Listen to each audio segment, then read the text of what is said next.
Buenas tardes a todos y a todas. No somos demasiados, pero muy interesantes. Gente muy interesante veo yo aquí. Bueno, ni que decir tiene que la situación actual de la sanidad sigue siendo, si no igual, peor.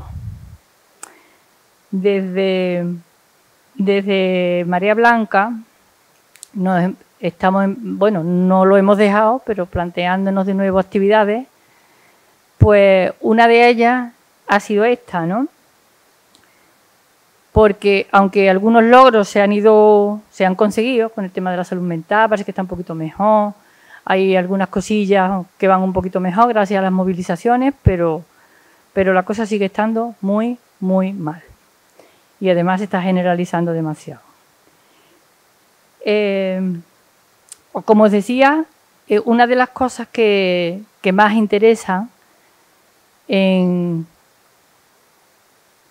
me espero que os sentéis.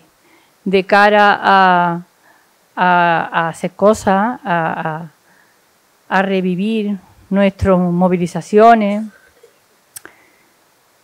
son las asociaciones. Asociaciones de enfermos y asociaciones de familiares. Es algo que ayuda muchísimo. Y esa es una de las razones por las que hoy tenemos aquí a dos compañeras. No podemos dejar el asociacionismo, de lo que en Pedrera sabemos mucho, ni las movilizaciones, porque sin ellas no vamos a conseguir absolutamente nada. Paso a presentar a las dos compañeras que tenemos aquí. La que está a mi izquierda es María José Montaño. Ella es graduada en Psicología por la Universidad de Sevilla. Máster en Psicología General Sanitaria por la Universidad de Huelva. Es experta en terapias contextuales por la UNED de Madrid. Actualmente psicóloga de la Asociación de Familiares de Enfermos de Alzheimer y otras demencias. La que está un poquito más para allá es otra María José, pero para nosotros es Pepa Medina. Esta la conozco desde hace 40 y algunos años. 44 dice ella, es verdad. Es enfermera por la Universidad de Sevilla. Ha sido profesora de la Universidad de la Escuela Universitaria de Enfermería de Osuna. A lo largo de su vida laboral ha gestionado varios servicios y desempeñado su labor como supervisora y jefa de bloque, con impecable integridad, entrega y profesionalidad. Doy fe de todo ello. De su currículum, mejor no decimos nada porque no acabaríamos nunca. Pero puedo decir que es una gran persona, que es una grandísima trabajadora, que donde está se entrega y que, bueno, como veis, yo la quiero mucho y hoy tiene mucho que aportarnos. Así que le hacemos un aplauso y las gracias a las dos por estar aquí.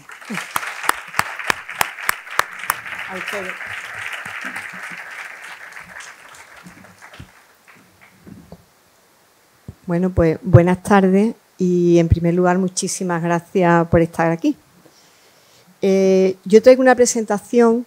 En principio voy a contar un poco lo que es el Alzheimer, o por lo menos cómo lo vivo yo, y un poco de qué dicen los médicos sobre el Alzheimer, pero a mí no me importa que me paréis, si alguien quiere interrumpirme, levantar la mano, no tengo ningún problema, y si no al final, pero no tiene que ser al final.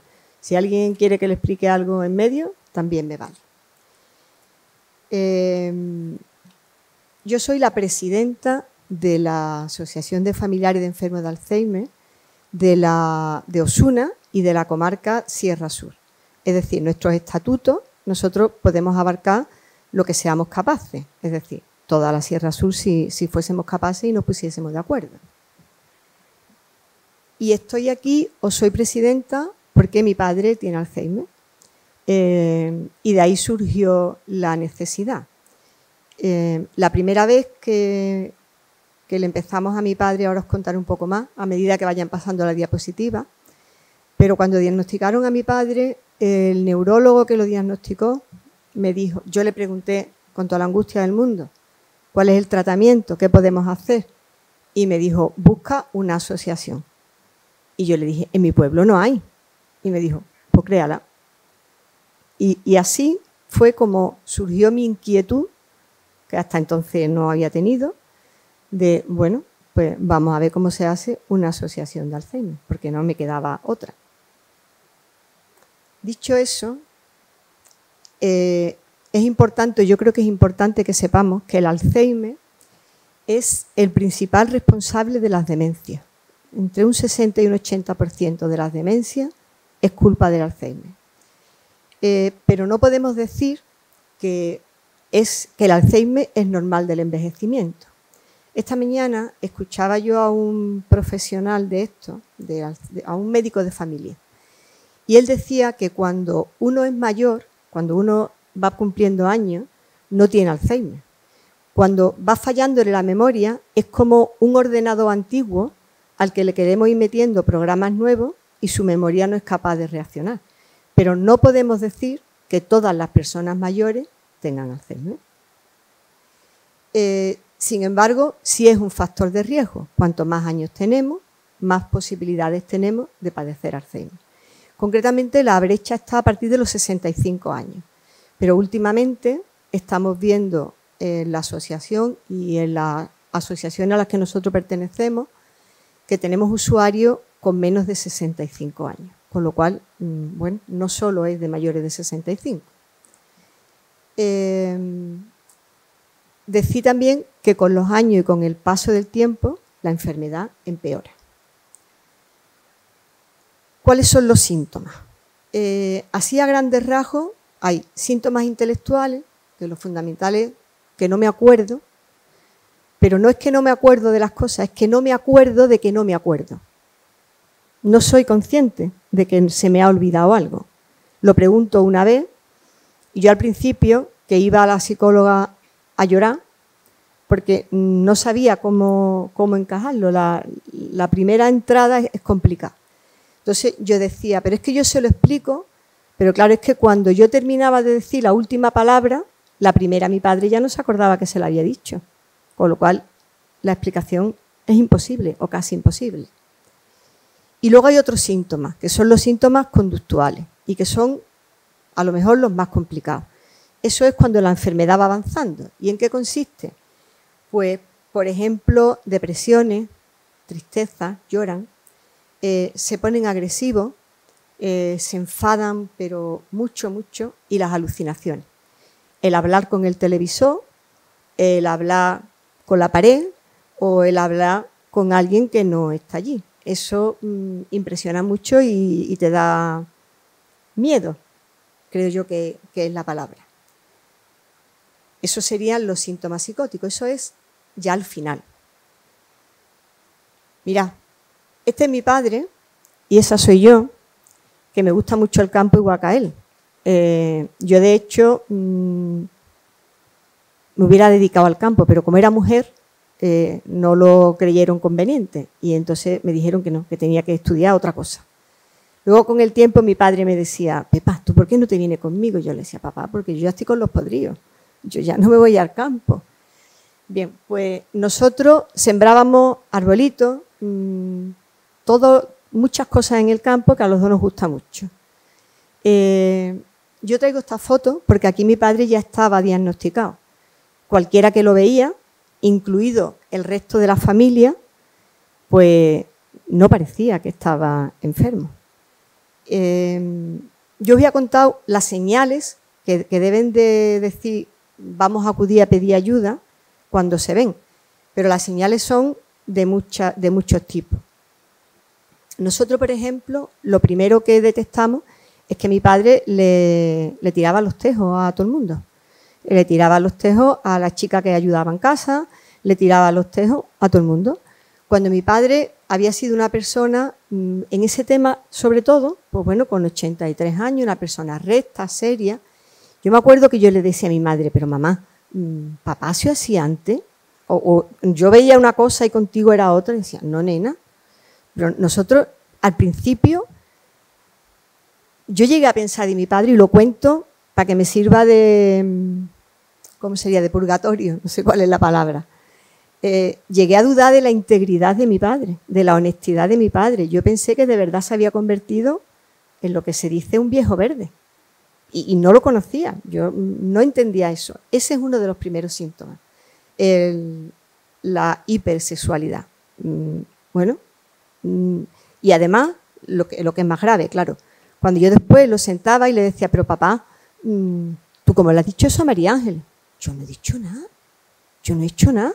Claro, efectivamente, él no había dicho nada, ni había hecho nada, él no se acordaba de haber dicho ni haber hecho absolutamente nada.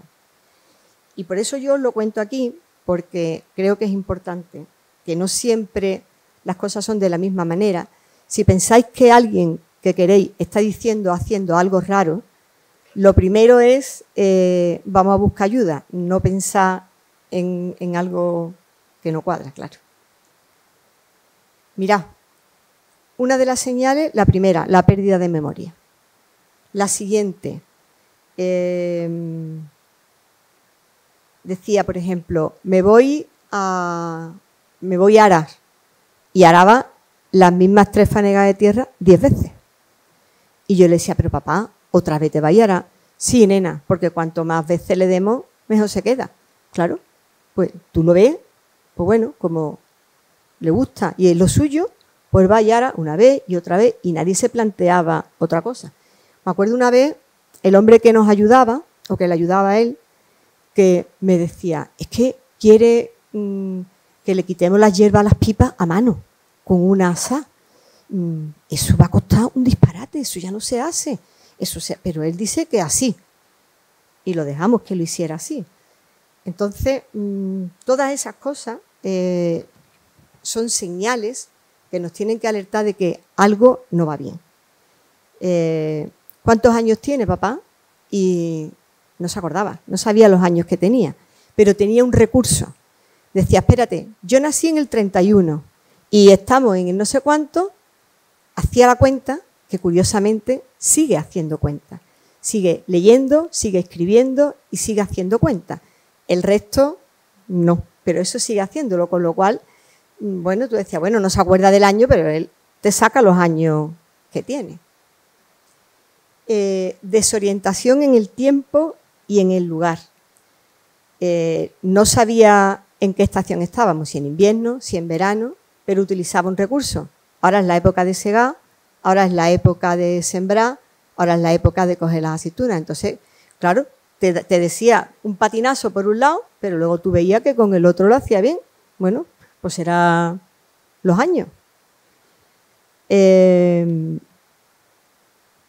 Lo siguiente, las señales de tráfico. Yo iba con él en el coche y decía, Pepa, ¿por qué te paras? Decía, papá, porque estamos en un esto. ¿Y qué pasa? ¿Que no se pueden parar ellos? ¿Te tienes que parar tú? En los pasos de peatones. Decía, ¿pero por qué te paras tú? ¿No se pueden esperar ellos? ¿Tú pasas? Entonces, claro, son cosas que tú vas viendo y tú dices, algo está pasando. Repiten las cosas. Una vez te pregunta lo mismo y otra vez y otra vez. Esas señales, como yo creo que como muy común en las personas con Alzheimer. Preguntan lo mismo 200 veces. Pierden las cosas porque no saben dónde las han guardado. Cambian de sitio, cualquier cosa, y luego alguien se las ha robado. Se las he robado yo, se las ha robado cualquiera. No hace falta que sea un extraño. Cualquiera se las ha robado. Eso también es frecuente. Pagar demasiado. Cuando llegaba el hombre que le ayudaba en el campo, si en aquella época me parece que eran 40 o 50 euros, pues le daba 100. Y mi madre me decía, es que le da mucho. Decía, bueno, mamá, pues estaremos agradecidos, se portará muy bien con él y se lo agradece de esa manera. Mi padre era cazado y hubo un momento, un día por la mañana, que llevó la escopeta al cuartel de la Guardia Civil y dijo que ya no quería ir más a cazar. Ninguno entendíamos por qué, pero así fue. Y se enfadan. Bueno, pues todas estas cosas son señales que yo os cuento como familiar de persona con Alzheimer, que si tú quieres y no vives en la casa con él, sino que entras, sales, vas con prisa, nos justificamos porque tenemos otras cosas que hacer, tenemos nuestros hijos, nuestras mujeres, nuestros maridos, nuestro trabajo. Pues todo eso tú lo vas justificando y cuando te das cuenta, pues cuando te das cuenta, llevas muchos años que no les has echado cuenta y se pueden hacer cosas. Yo como soy enfermera, me resistía a no contaros un poco de verdad qué es lo que pasa en la corteza cerebral con el Alzheimer. Si os aburrís me lo decís y lo paso más rápido, no es mucho demasiado. Mirad, en la corteza cerebral tenemos, si lo veis cuando compramos, antiguamente se compraba mucho los sesos para los niños, ya no porque dicen que no es buena. Bueno, pues veíais que hay como muchas arrugas, ¿no? Como muchas curvas, pues eso son las arrugas del pensamiento. Es la capa externa del cerebro y en ella se interpretan las sensaciones de la vista, del gusto, del olfato, del oído. En ella se generan los pensamientos, se resuelven los problemas, se forman y se almacenan los recuerdos y se controlan los movimientos voluntarios. El corazón, el respirar, eso no son movimientos voluntarios, eso van por otro lado, ¿vale? Pero si quiero andar, si me quiero mover, si me quiero levantar, también lo dirigimos por ahí. Las neuronas son como un bosque lleno de olivos, me gusta a mí decir, de árboles, con muchas ramas y con muchas conexiones. Las señales pasan del tronco a las ramas, de las ramas a las conexiones, y en todo eso están nuestros recuerdos y nuestros pensamientos. Pues el Alzheimer lo que hace, no se sabe cómo todavía, esa es la historia de momento, pero yo creo que nos queda poco. Fijaros, yo con mis hermanos le digo, somos 3, y le digo, alguno de los 3 nos toca, ¿eh? Así que la escuela hay que ponerla. Mi padre, cuando va a las terapias, él dice que va a la escuela de la cultura. Entonces, yo siempre digo, la escuela. Y yo le digo a mis hermanos, vamos a preparar bien la escuela, que algunos nos toca, ¿eh? Que por genética. Bien, pues parece que esto va avanzando en los últimos años a una velocidad buena, lo de las soluciones, me refiero. La enfermedad de Alzheimer mata el árbol, el olivo, las ramas y las conexiones, de manera que al final pues no tenemos nada de lo que hemos dicho que nos hace falta casi para ser personas. Si le decimos a un patólogo o a un científico que mira al microscopio un cerebro de Alzheimer, pues ven que hay menos neuronas, que hay menos conexiones y lo que no están muy seguros es cómo es la destrucción. Parece que hay una proteína que se llama amiloide, que se juntan en unas placas, esas placas en unos cachitos, en otras placas, y eso parece que es, pero eso parece que es. Ni siquiera eso todavía lo sabemos seguro. Lo que sí sabemos que al final del Alzheimer se provoca o se produce la muerte del cerebro. ¿Y cómo progresa? Mirad, aquí vuelve a influir la suerte. Digo yo que será la suerte. Yo digo en este mundo que hay que estar en el sitio, en el momento oportuno, para que las cosas pasen, que la suerte existe. Yo pienso eso. Pues aquí pasa un poco lo mismo. No hay una regla de 3. En cada persona evoluciona de una manera. Supongo o se supone que influye el momento del diagnóstico, que influye la existencia de otras condiciones. Y lo que sí se sabe es que 20 años antes de que hicieran el diagnóstico, si se pudiera, si supiéramos de verdad averiguar cómo, ya hay señales. 20 años antes veríamos deficiencia en el cerebro.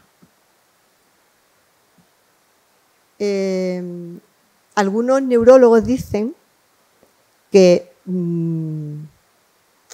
igual yo ya tengo los marcadores, porque sí existen los marcadores ya. En teoría, un médico me podría pedir a mí unos marcadores del Alzheimer y me podrían decir ya si voy a padecer el Alzheimer. Eso de momento solo se está haciendo en ensayos clínicos, en pruebas, porque están probando medicamentos, no que curen, pero sí que retrasen los síntomas, que en realidad ahora mismo a lo más que podemos aspirar, que eso ya es mucho. Pero claro, de momento, como no los tenemos, lo van haciendo en grupos de personas, no a la población en general. Yo supongo que cuando esos medicamentos estén, esos no lo harán a todo el mundo y podrán ponernos una prevención eficaz. Pues por todo eso que yo os cuento, por el profundo respeto, cariño que le tengo a mi padre, porque pienso que es la persona de la que más he aprendido, como ya os contaba, cuando fui al neurólogo y me dijo, vete a una asociación, porque lo único que le puedes hacer ahora mismo es estimulación cognitiva, que luego María José os va a explicar para que entendáis lo que es. Y eso, o te vas por lo privado a un psicólogo especialista en eso y le pagas todos los días 1 hora mínimo de psicólogo y no es suficiente, o búscate una asociación. Y por eso nació AFA Osuna, justo en el 2014. Nosotros somos una asociación de familiares porque en principio todas las asociaciones se crearon como asociaciones de familiares. Yo el otro día lo hablaba con la presidenta, nosotros estamos asociados a la Federación Andaluza y a la Nacional. O sea, hay una Federación Nacional y una andaluza, en partes, ¿no? Y FEAFA y CEAFA, con FEAFA y CEAFA, perdón. Y entonces ella me decía que probablemente ahora se haría de otra manera, porque en aquella época solo acudían a las asociaciones los familiares, porque, claro, los pacientes cuando llegaban ya llegaban tan evolucionados, tan pasado la enfermedad, que ya no podían ellos pedir. Ahora ya la cosa cambia. Cuando van pacientes con 60 años, con 62 años, con 63 años, que tenemos nosotros en la asociación, ya ellos van marcando un poco también lo que necesitan, no solo los familiares. Por supuesto, sin ánimo de lucro, y nuestro territorio, según nuestros estatutos, es Osuna y la Sierra Sur entera. ¿Y cuáles son nuestros objetivos? Pues en principio acompañar a las familias, acompañar a los cuidadores. Yo esto no lo tengo aquí, pero me niego a no contarlo. Como siempre, o como casi siempre, las enfermedades mentales están en las casas.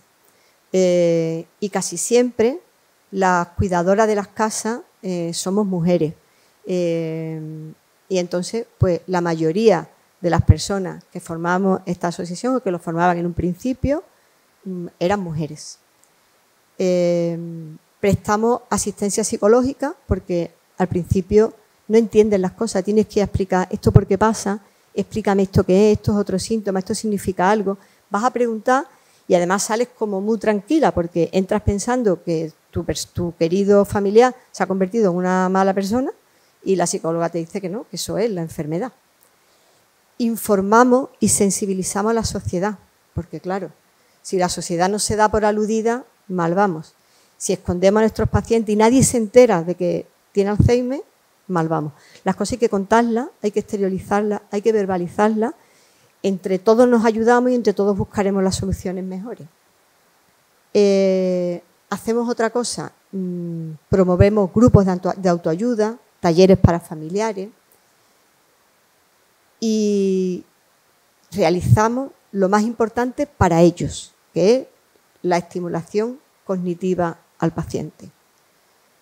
Sin la estimulación cognitiva, lo único que nos queda es la memantina, que son los parches y que, bueno, parece que hace algo en fases muy tempranas, luego no está muy claro, y lo otro son medicaciones para los síntomas, para que duerma, para que no se ponga nervioso, para que no esté deprimido, etcétera, etcétera, etcétera.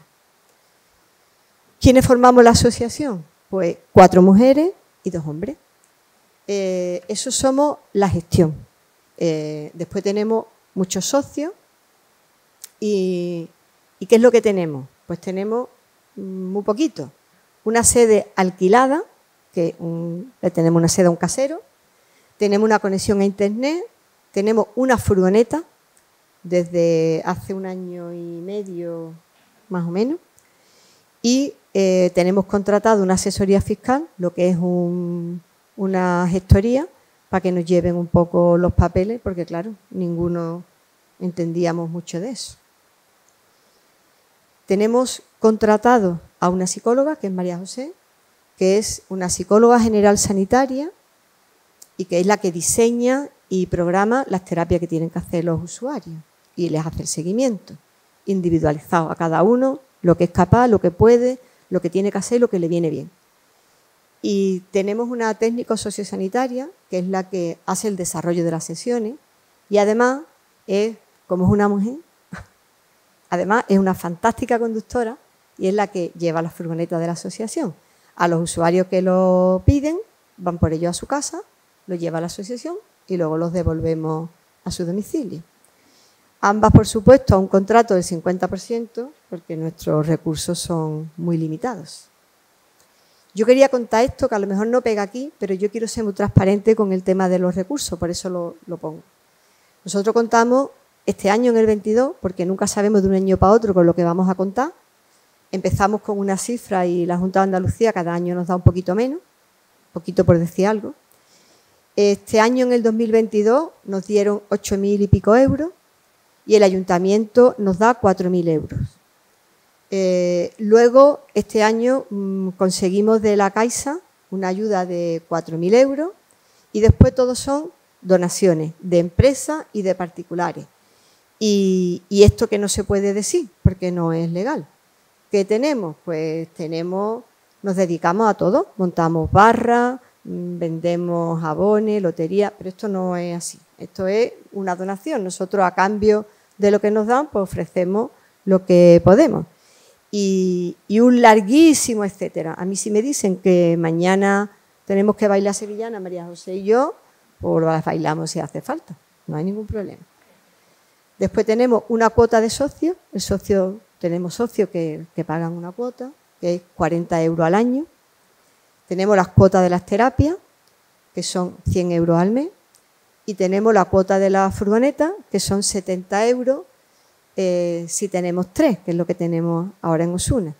Porque no queremos ganar dinero, queremos mantenernos y que no se nos rompa la furgoneta. Yo esto es lo que tenía que contaros. Teníamos una página web muy antigua que dejó de funcionar, seguramente porque no pagábamos el dominio, creo que era. Eso no sabíamos ni lo que era. Pero ahora estamos haciendo una página web nueva que va a ser lo más de lo más. Este es nuestro correo electrónico, nuestro móvil de la asociación, pero a mí me conoce, bueno, mucha gente aquí ya, con lo cual, sobre todo, Constanza, Concha, Nuria, Pedro, Ceso.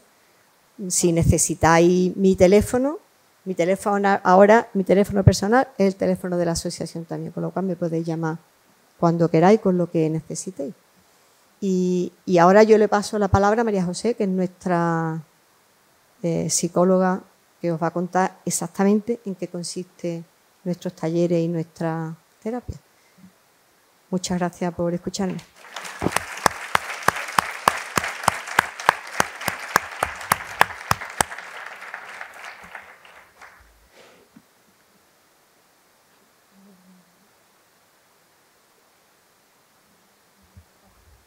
Sí, claro.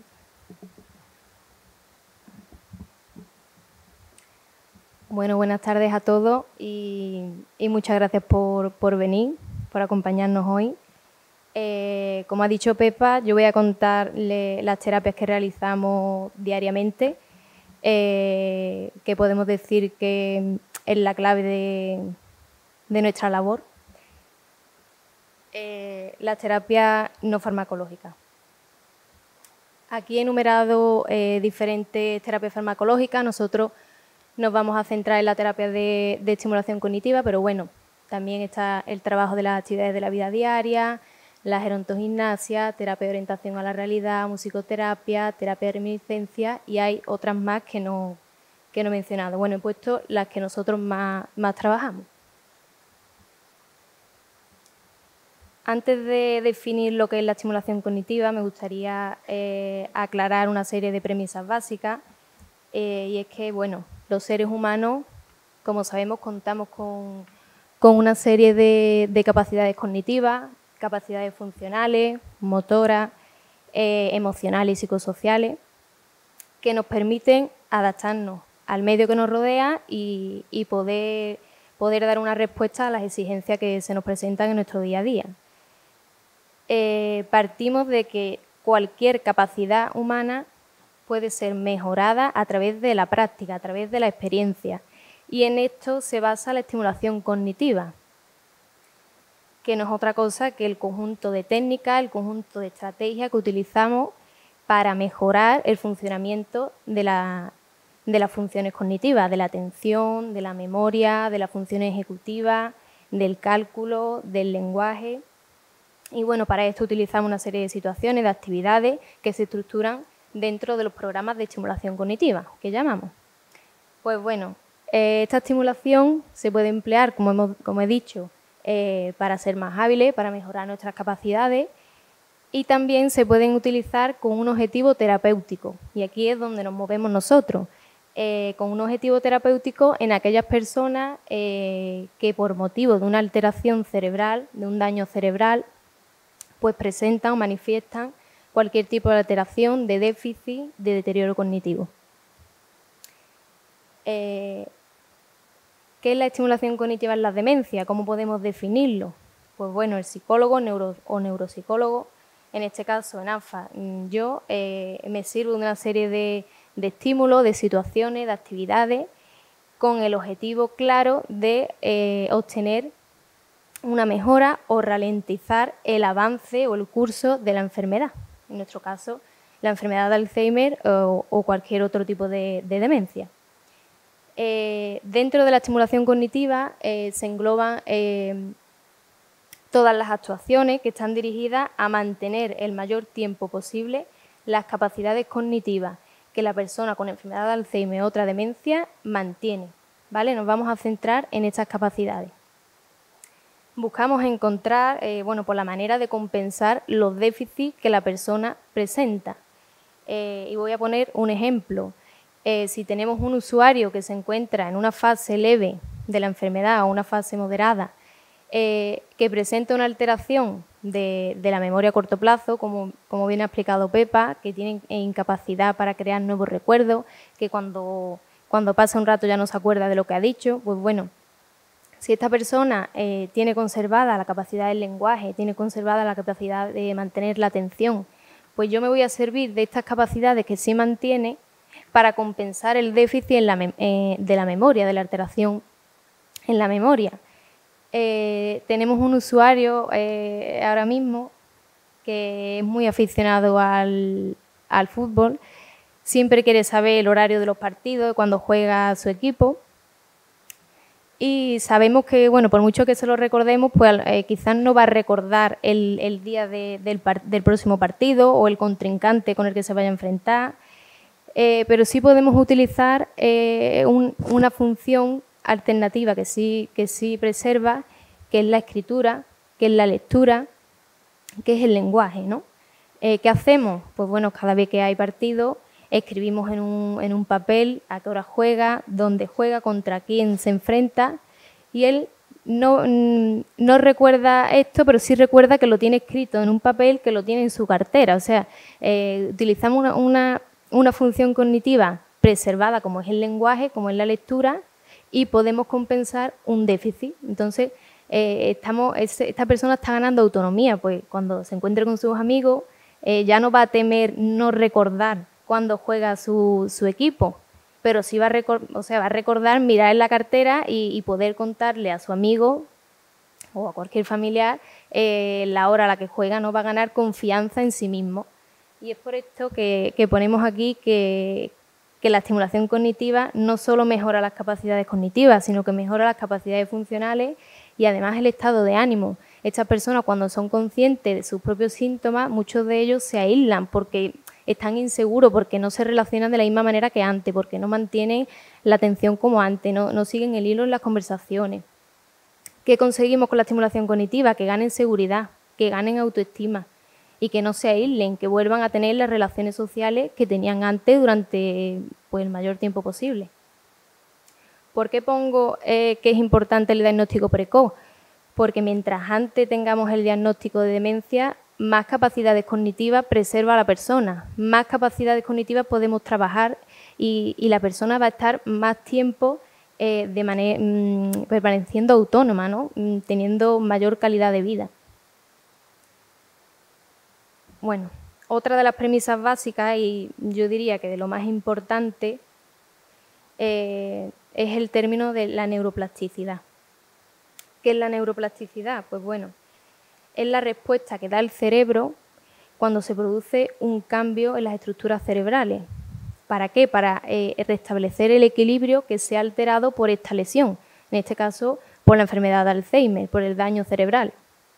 Se saben, en las investigaciones, los investigadores dicen que las personas mayores, incluso las personas con demencia, siguen teniendo neuroplasticidad, o sea, su cerebro sigue siendo capaz de restablecer de alguna manera, por supuesto en menor medida, de restablecer el equilibrio.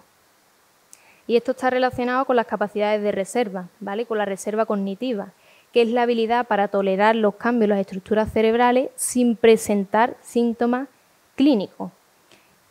¿Por qué se inventa este término de reserva cognitiva? Porque se estaba encontrando, los investigadores estaban encontrando personas que teniendo la misma cantidad de daño cerebral, que teniendo la misma histopatología de enfermedad de Alzheimer, no presentaban los mismos síntomas. Había personas que con el daño cerebral se encontraban muy demenciadas y otras que teniendo la misma cantidad de daño cerebral no presentaba síntomas. Entonces empezaron a estudiar, se dieron cuenta de que el cerebro intenta compensar el daño utilizando redes neuronales alternativas. Bueno, ¿y por qué algunas personas sí y otras personas no? ¿Por qué hay unas personas que presentan estos síntomas que están demenciadas y otras que no? Pues, ¿qué dicen los expertos?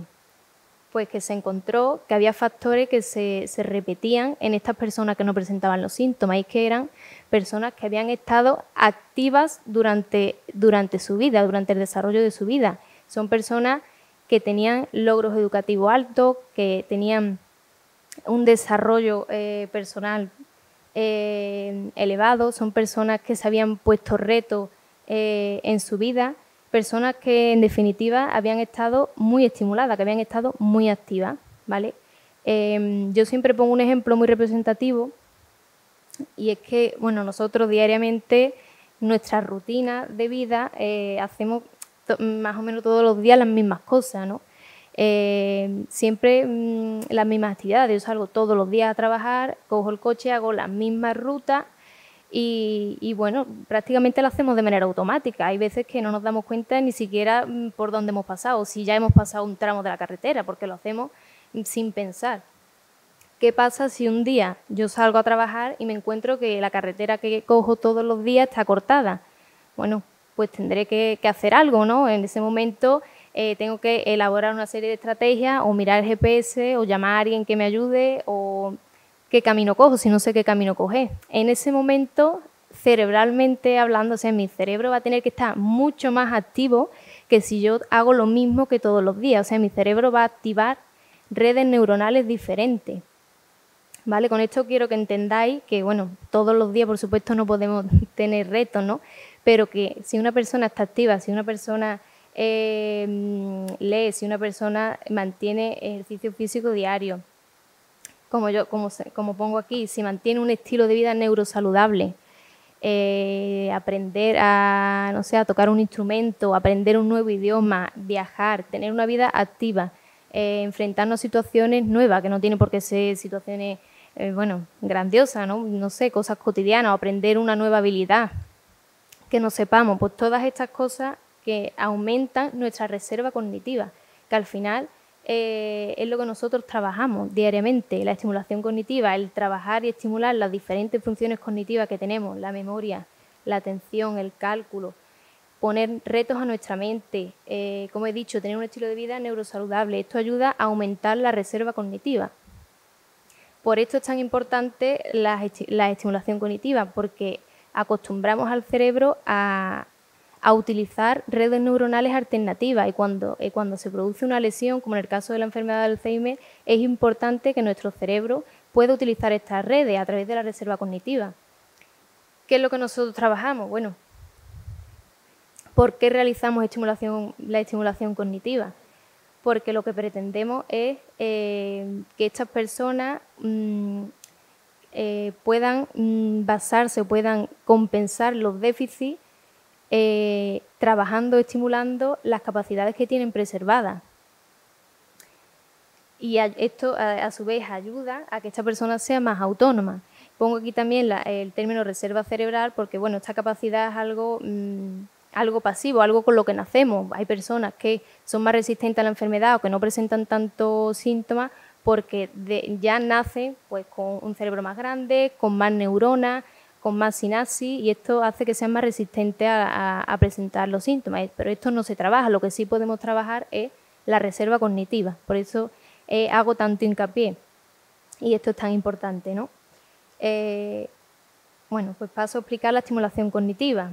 Como ya he dicho, el objetivo principal, mantener el mayor tiempo posible las capacidades cognitivas que preserva la persona. ¿Cuáles son los objetivos específicos?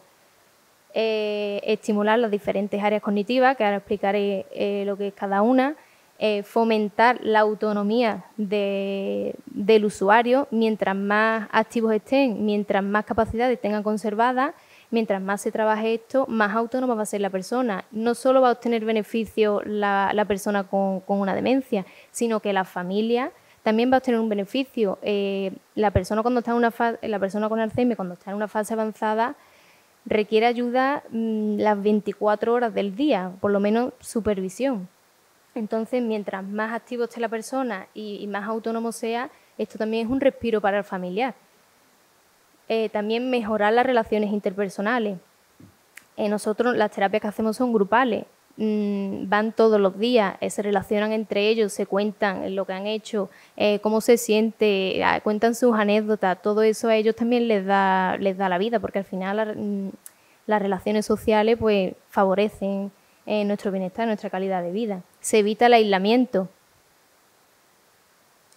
Bueno, estas son las áreas cognitivas que nosotros trabajamos diariamente: la atención, la orientación temporal, espacial y personal, la memoria, el lenguaje, el cálculo, las praxias. Las praxias son, como pongo aquí, trabajar la ejecución de actos motores voluntarios, por ejemplo, los pasos que yo tengo que llevar a cabo para lavarme los dientes, o para ducharme, para prepararme un café. Todo esto lo trabajamos allí, lo que son las praxias. Las gnosia, que es el reconocimiento a través de los 5 sentidos, las gnosias visuales, las gnosias auditivas, las gnosias táctiles, y la función ejecutiva, que también son muy importantes, que es al final el razonamiento, la planificación, cuando yo tengo que llevar a cabo algo que conlleva una serie de pasos. Esto es algo que ellos pierden en las primeras fases porque son actividades muy complejas, son actividades más instrumentales, y lo trabajamos sobre todo con personas en fase leve. Bueno, aquí he puesto algunas imágenes para que veáis cómo trabajamos, para que sea un poco más representativo. Con una misma actividad se pueden trabajar muchísimas áreas cognitivas. Aquí no solo trabajamos las praxias, estamos trabajando la atención, estamos trabajando la percepción, estamos trabajando las habilidades motoras, la motricidad fina.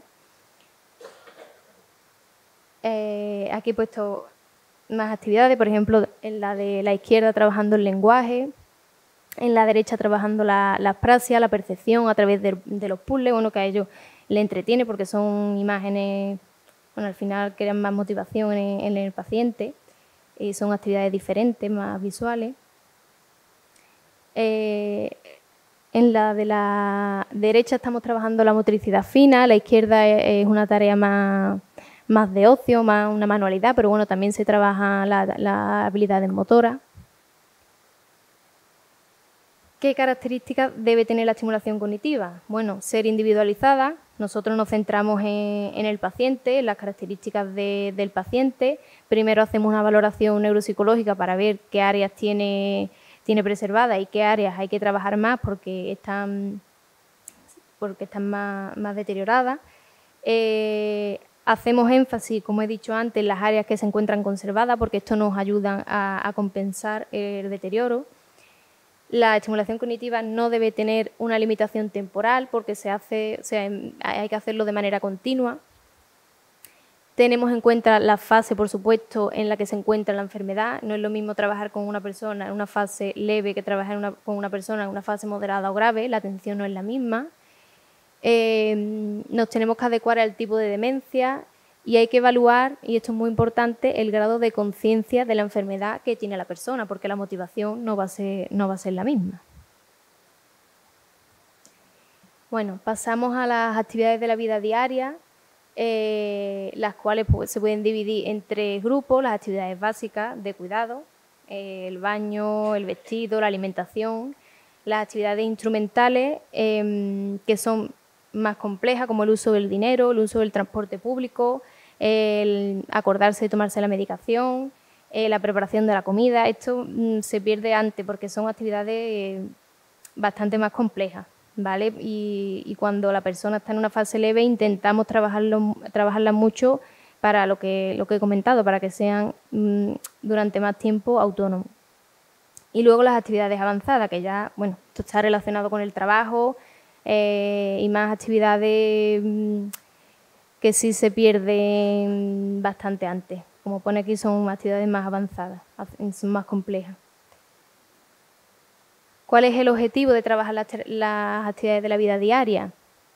Pues que la persona sea independiente, que sea autónoma, que se sienta útil, que tenga una mayor autoestima, que pueda cuidarse solo, que no requiera de ayuda de los demás. Y también mantener las capacidades físicas, por supuesto. Vale, pasamos a la gerontogimnasia. Esto he puesto ahí una foto para que lo veáis. Sobre todo son actividades de equilibrio, coordinación, estiramiento. Y también es muy importante para mantener a la persona activa, para retrasar la pérdida de las habilidades físicas, para evitar la inmovilidad y el sedentarismo, favorecer eso, que la persona esté ágil, que tenga equilibrio, coordinación. Esto mejora también las actividades que hemos hablado antes de autocuidado, que la persona pueda vestirse, que pueda comer sola y demás. Terapia de orientación a la realidad. Bueno, esto es algo básico. Es de las cosas más importantes porque al final le da a la persona también mucha seguridad el saber en qué día de la semana, bueno, no en qué día de la semana estamos, pero por lo menos saber en qué época del año estamos o qué se está celebrando, qué festividad hay cerca. Esto para hablar con los demás en las relaciones diarias, eso a ellos les gusta saberlo. Con nuestro trabajo a lo mejor no saben la mayoría qué día es, ¿no? Qué día del mes o qué día de la semana. Pero bueno, saben a lo mejor que estamos en feria o que estamos en Semana Santa o que la época estamos a finales de año, que ya viene la Navidad, más o menos. Intentamos que estén orientados en la mayor medida. Vale, aquí he puesto algunas de las tareas que hacemos para trabajar esto. Por ejemplo, en el caso de la primavera, pues no solo las flores y demás, sino también las festividades que se ve ahí, la Semana Santa, las ferias y demás. La musicoterapia también es algo que trabajamos diariamente, sobre todo con personas que están en una fase avanzada de la enfermedad. Cambia totalmente el estado de ánimo de la persona, lo tenemos comprobado. Motiva mucho a los usuarios a la hora de hacer una actividad. Utilizamos, por ejemplo, imágenes de cantantes, ponemos la canción, quizás no se acuerden del nombre del cantante, pero seguro que recuerdan algo del cantante, de su vida o de las canciones. Se utiliza para trabajar mucho la memoria porque al final están recordando. Fomenta la interacción entre ellos, el trabajo en equipo, la coordinación, el movimiento rítmico. Y por último, la terapia de reminiscencia, que esto también es súper importante porque al final el sentimiento de identidad, eso no se pierde. La persona siempre recuerda momentos importantes de su vida y para ello es de vital importancia hablar sobre ello, ¿no? También fomenta las relaciones entre unos y otros, ¿no? Porque se ponen a contar cosas que, bueno, y momentos vitales que a lo mejor comparten algunos de ellos, pueden comentar cosas. Por eso pongo aquí que algunos de los beneficios son la mejora de la comunicación, la autoestima de los pacientes, incluso que los profesionales podamos conocer mejor a los pacientes, ¿vale? Y bueno, hasta aquí mi intervención. Espero que hayáis entendido un poco de qué se trata la estimulación cognitiva, por qué su importancia y, bueno, si lo habéis entendido, me sentiría bastante satisfecha. Ese es lo que pretendía, ¿vale? Bueno, pues muchas gracias.